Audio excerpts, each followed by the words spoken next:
A special thank you to each of our subscribers who make this channel possible. Here's today's story. In a significant escalation of the Trump administration's crackdown on illegal immigration, 2,000 National Guard troops are set to be deployed to Los Angeles following 2 days of intense protests against immigration raids at local businesses. The decision comes amidst rising tensions and violent confrontations between protesters and federal agents, raising concerns among California officials about the implications of such a military presence in the city. The National Guard's deployment is not unprecedented, as troops have been sent to Los Angeles during periods of civil unrest, including the protests following the murder of George Floyd in 2020 and the riots that erupted after the Rodney King verdict in 1992. However, this current situation is unique as it is primarily focused on immigration enforcement rather than civil disorder. Protests have erupted in various locations across Los Angeles, particularly in areas like Paramount, where demonstrators gathered to voice their opposition to U.S. Immigration and Customs Enforcement (ICE) actions. The protests intensified when federal agents, including members of the Border Patrol and Homeland Security, conducted raids that led to the arrest of 44 individuals on immigration-related charges. Tensions reached a boiling point in Paramount, where a confrontation with federal agents resulted in the declaration of an unlawful assembly and the use of crowd control measures such as pepper spray and flashbang grenades. Legal experts have voiced their concerns regarding the deployment of the National Guard, with Owen Chemerinsky, dean of UC Berkeley Law School, describing the move as troubling and an early response to quell protests. He emphasized that such actions are typically reserved for extreme circumstances and warned that it sends a message about the federal government's willingness to use military force against dissent.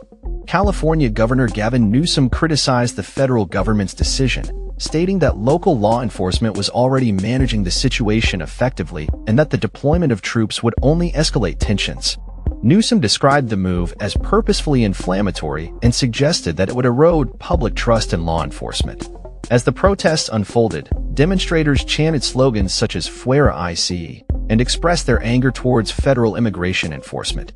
The situation escalated when protesters began throwing rocks and bottles at law enforcement officers, prompting a heavy-handed response from federal agents.